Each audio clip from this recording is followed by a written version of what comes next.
সাবুদানা বা সাগু খুব সহজে হজমযোগ্য একটি খাবার হওয়ায় ভারতীয় উপমহাদেশে এটি অত্যন্ত জনপ্রিয় একটি খাবার।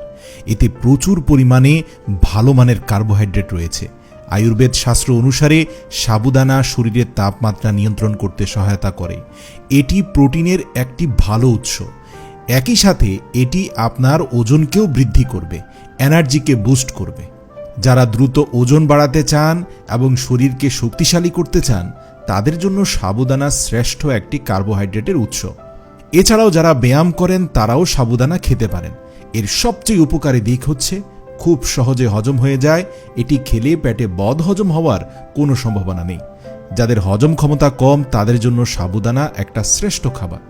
প্রিয় দর্শক, সাবুদানা তো সবসময় দেখেছেন, কিন্তু কখনো কি ভেবেছেন এই সাবুদানা কোথা থেকে আসে, কিভাবে তৈরি হয়? এটি কি কোনো গাছে ধরে নাকি ফ্যাক্টরিতে উৎপাদন হয়? আর ফ্যাক্টরিতে উৎপাদন হলে এর মূল উপাদানটাই বাকি। প্রিয় দর্শক, সাবুদানা তৈরি করার জন্য সবচেয়ে যে জিনিসটি বেশি প্রয়োজন হয় সেটি হলো কাভাসা। আর এই কাভাসা ভারতের কর্ণাটকে প্রচুর পরিমাণে চাষ করা হয়। আর এগুলো একেবারে মূলো এবং গাজরের মতো দেখতে। মূলো আর গাজরগুলো একটা গাছে শুধুমাত্র একটি করে হয়, কিন্তু এই কাভাসা একটা গাছের মূলে অনেকগুলো হতে পারে এবং ফুলে ফেঁপে কয়েক কেজি পর্যন্ত হয়ে যায়। তাছাড়া এই গাছগুলো মূলো এবং গাজর গাছের থেকে একদম আলাদা। দেখতে কিছুটা শিমুল গাছের মতো, কিন্তু এই গাছগুলো খুব বেশি বড় হয় না। এই গাছের গোড়ায় মূলোর মতো একসঙ্গে অনেকগুলো ফল ধরতে পারে। আর এগুলোর স্বাদ এবং পুষ্টির মাত্রাও অনেক বেশি মাত্রায় থাকে। আর এগুলো উৎপাদনের জন্য সর্বপ্রথম জমিকে ভালো করে সেচ দিয়ে নরম করতে হয়। তারপর কৃষকরা গাছের উপরের দিক ধরে টান মারলে ঠিক এইভাবে উপরে উঠে চলে আসে। তাছাড়া যদি এরকম চাষ প্রচুর পরিমাণে করা হয় তাহলে সেই সমস্ত জায়গাগুলোতে অ্যাডভান্সড টেকনোলজি মেশিন ব্যবহার করা হয়। আর এই অ্যাডভান্সড টেকনোলজির মেশিন অনেক স্পিডের সাথে সবগুলো চারাকে খুব সহজেই হারভেস্ট করতে পারে। আর এগুলোকে হারভেস্ট করার 24 ঘন্টার মধ্যেই ফ্যাক্টরিতে নিয়ে আসা হয়।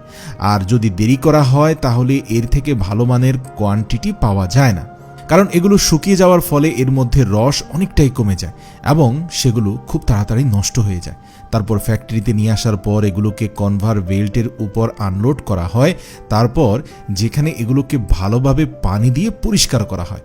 কনভেয়ার বেল্টগুলো প্রাথমিক পরিষ্কারের পর সামনের দিকে এই কাভাসাগুলোকে নিয়ে যায়, যাতে আরেকটি মেশিনের উপর দিয়ে খোসাগুলোকে তুলে ফেলা হয়, কারণ এর উপরের স্তরের খোসাটা হালকা পরিমাণে বিষাক্ত রাসায়নিক দ্বারা বেষ্টিত থাকে।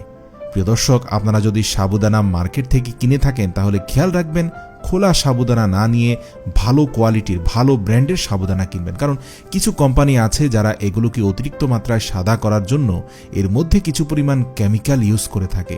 তারপর যখন উপরের স্তর ভালোভাবে কমপ্লিট হয়ে যায় তারপর এগুলোকে একটি গ্রাইন্ডার মেশিনে পাঠানো হয়, যেখানে এগুলোকে খুব ভালো করে পিষিয়ে দুধে পরিণত করা হয়।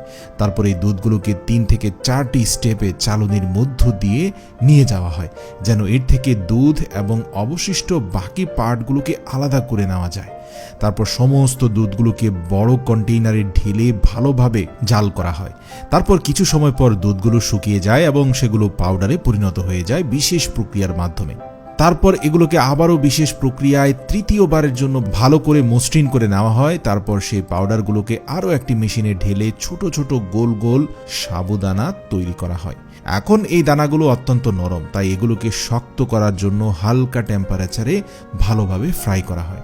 এখন এগুলো মার্কেটে যাওয়ার জন্য সম্পূর্ণ তৈরি হয়ে গেছে।